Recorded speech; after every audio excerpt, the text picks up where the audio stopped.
Hey yo, how's it going everyone? Entropy here today with another video. We're gonna take a break from the tournaments, take a break from the pack openings. Both weren't the most great experiences out there for Entropy, but today we're gonna be doing a deck profile on one of the newest clans that got supported, Bermuda Triangle. That will be the Coral deck. So I guess without further ado, let's begin. As you can see, I did buy the new skin for Emmy. If you have seen the pack opening, 300 plus pack opening, extremely exciting pack opening, you will know that I did this. And let's check out the deck. So I think this deck is pretty straightforward. I briefly mentioned it in the meta deck overview for this set. You know, you play the Coral Ride Chain. It's extremely consistent, very stable in terms of riding on top. If you miss the grade 2, the grade 1 lets you check top 7 in order to get the correct Coral grade 2. We play 4 PGs because we do, and we play 4 of the Pearl Sister Pearly and 4 of the grade 2 Perla. That's because the cards have so much synergy with each other. The grade 1 gives the grade 2 skill. When it hits the opponent's Vanguard, you get to draw 1 as well as soul charge 1. And then with the soul, you can then use the grade 2 Perla to then return it to your hand, so then you can keep using it to draw extra cards. In and of itself, you know, just by calling 1, giving the skill on hit draw 1 without a counterblast is just insane. It even gives you an extra soul too, and definitely very valuable. Next we play 4 Girls Rock Rio. Rio's skills when returned to hand, counterblast 1 to soul charge 1 and draw 1 card. With a lot of bounce skills, Rio lets you filter through your deck and draw into the cards you want, as well as fuel your soul, and enabling cross-ride numbers, you know, potentially really early on in this game. And if not, you know, giving you a stable base of soul in order to use your soul blast cost later into the game. Next we play 1 of the Mermaid Idol Flute. We play 1 only because this deck doesn't play stance. If we did play stance, I would play more copies of this. 8+3 definitely does help you hit numbers, and you know, a great target to superior cult with the Pacifica. So we play 4 of the Cross-Ride Coral, 4 of the base Coral. The base Coral is the 11 break 4 +5. Once per turn, you can counterblast 1 soul charge 1 to return 1 of your reverse to your hand. And you can synergize this with returning the Rios to your hand to use the skills. Primarily speaking, you can synergize it with, you know, the Pearly Sister in order to keep using its skill to draw extra cards.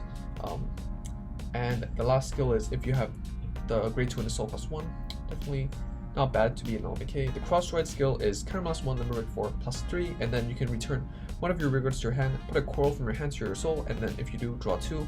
So if you do have the grade 3 Coral, the base one that we just discussed just now, you can get Cross-Ride numbers on turn 3 without any other support.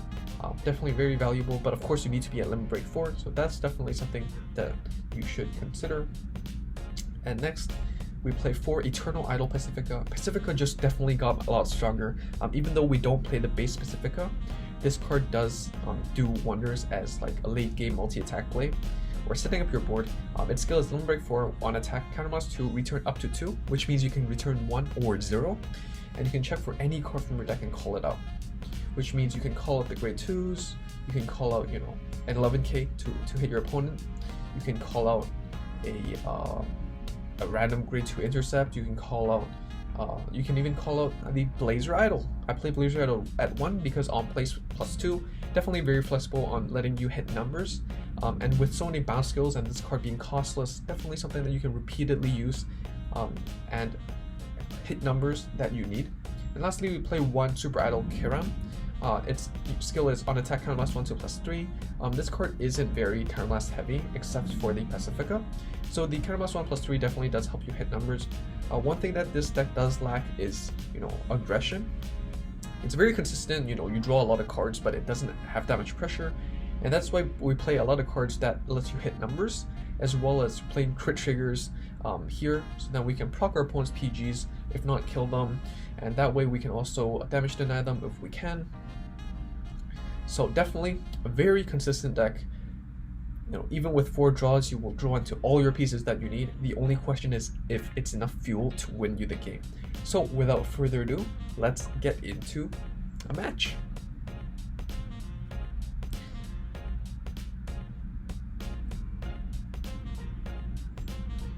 So this is our what, 6th of the season. I'm at Legend 3. Played pretty well, you know. I have an incomplete Aqua Force deck. Playing the Officer Cadet Eric, Grade 3 Searcher, definitely does help me hit that one Maelstrom occasionally. If not, I do have to ride the Naval Gazer. Definitely the deck doesn't work well without the Maelstrom. Definitely Maelstrom is such an important piece, but Maelstrom will be a rank reward, so definitely something that we can look forward to. Here we're playing against TMG, a gold Paladin player with the Pelennor sleeves. Here we have the cross rides, and I'm gonna mulligan everything except for the grade 1, so then we can still ride, but hopefully we do get the grade 1 coral to demonstrate the ride chain skill, and we do get the grade 1 coral, we get the grade 2 coral, so definitely something very, very solid to start with. We're going first, stand and draw, PG, ride the coral, skill, check top 7, hopefully a grade 3, we get the grade 2 coral, also great, you know, +1, and we're gonna end our turn here.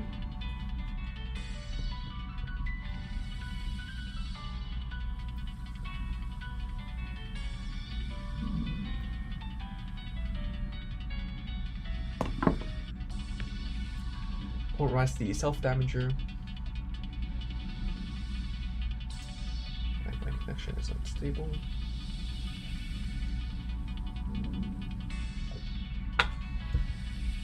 Opponent checks the PG. Something to remember. We check the crit. So we have 4 crits left in our deck. A lot of deck lists I found online for reference play stands, and I still feel more inclined to play crits than stands because the crit pressure definitely does help when you make plays. You pressure your opponent to play double intercepts, wasting their resources in the early to mid game, as well as, you know, just proccing PGs early on so that your late game multi-attack strategy just works better. Bouncing units in the battle phase as well doesn't really support the stand strategy, so something that I reconsidered and decided against. So here we're going to build a column here. And we're going to build up the middle column very heavily because we do play crits, so the Vanguard should attack last. And in this scenario, even if we do hit a heal, since we're both at 1 damage, it will still activate properly, and then we'll still enable the damage difference to be at 2 damage. Here we do hit the crit, very, very good. If we did attack with the Vanguard first, and our opponent hit a trigger, I believe our rearguard cannot hit. Since it's only 14, our opponent will be at 16. But here we did hit, and that enables our skill to bounce our rearguard back into our hand. That's definitely very good because sometimes you might be lacking in terms of resources, and to enable the early game aggression that this deck requires, you might have to call out a PG. But that's okay because, well, the PG only comes into play very late game into the game, and if you were able to bounce it back, especially when you recognize your opponent doesn't have any retire skills, definitely very valuable to at least do something as a 6k booster in the early game, to bounce it back in the mid game to prepare for the late game. So here our opponent plays the Trip and the Bomains, doesn't get the the 8k. Here we missed the ride unfortunately, so let's ride skip. Call up the 9k. Let's call up to, should we call it?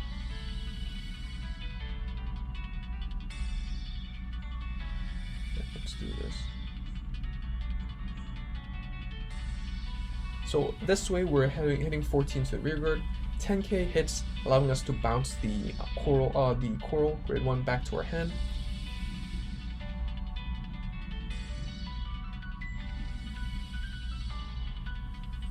Draw trigger, it doesn't draw into a grade 3 coral skill. Oh, I can return 2. Definitely very good. So I get to set this column back out to hand, and then attack. So this deck is very, very good on aggression. Like, even if you don't hit triggers, right? You can still put their opponent to 5 even when you're still on grade 2. Yes, we did miss our ride, but as you can see with you know, such an early game aggressive strategy, you know, even if you do miss your ride, you still have your chances. And if you do miss ride, you know, some people just concede. I don't agree with that. If you miss your grade 3 ride because you have no options, like literally no options, it means that your deck has a lot of grade 3s. So the probability of hitting a trigger is actually quite high. It's higher than when you ride grade 3, right? Because minus 1 grade 3 in your deck. And so right now we still have 11 grade 3s in our deck. So either the likelihood of getting a grade 3 isn't that bad, and the likelihood of hitting a grade 3 trigger is higher now. Alright, so our opponent uses the Blonde Easel Limit Break, setting up 2 intercepts.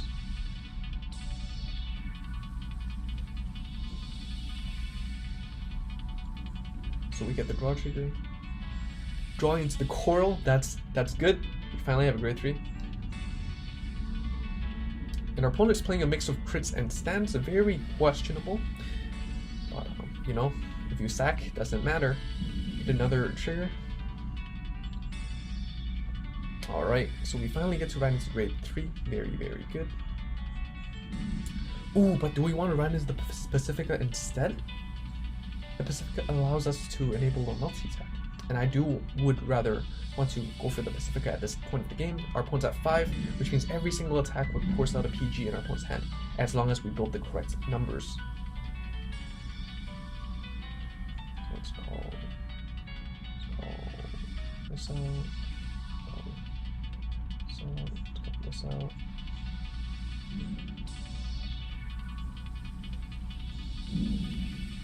So I'm saving the 7k booster here and attacking this way, so then when I bounce the coral to my hand, I can still have a 7k booster just in case our opponent does hit a heal.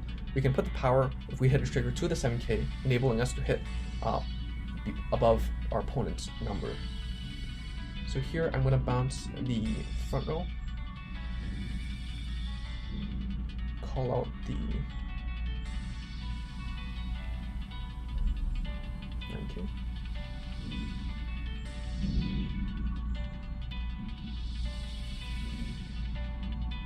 Nothing. Draw trigger, very good. So here, as you can see, we built up a 21k column just in case our opponent hits a heal. We can still pass. Here our opponent does have a PG. It's the first one, so very reasonable. But here, let's hope for, yes, the second one. So our opponent has 2 PGs at most now. Remember that on the first turn our opponent did drive check a PG, but since they used the Easel skill, the deck has been shuffled. But at this point, except for the standard draw, they didn't have a chance to draw into any cards yet. So that means the likelihood of them having that PG is, 2 in 21. Or 2 in 22, since they did draw that one card.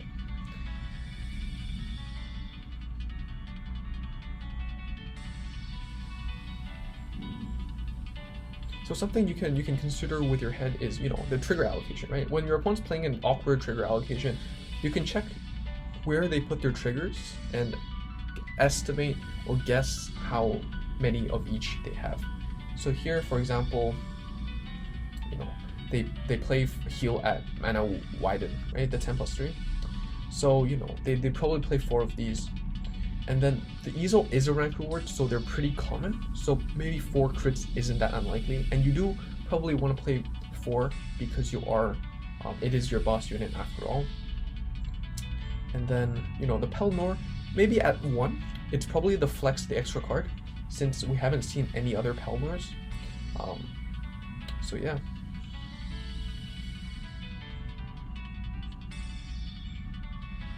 Okay, so our opponent did show another stand. The 10+2, so maybe more stands than expected. So I doubt there's any draws here, but Easel works fine without the draws because they do get to +1 with each counterblast as well. Here we do want to keep going with the multi-attack, so let's ride skip.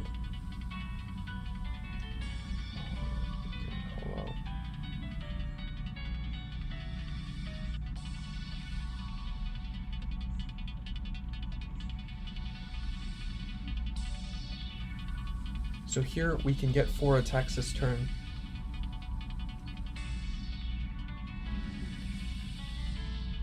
Bouncing the grade 3, so then I have a spot to call out a unit on.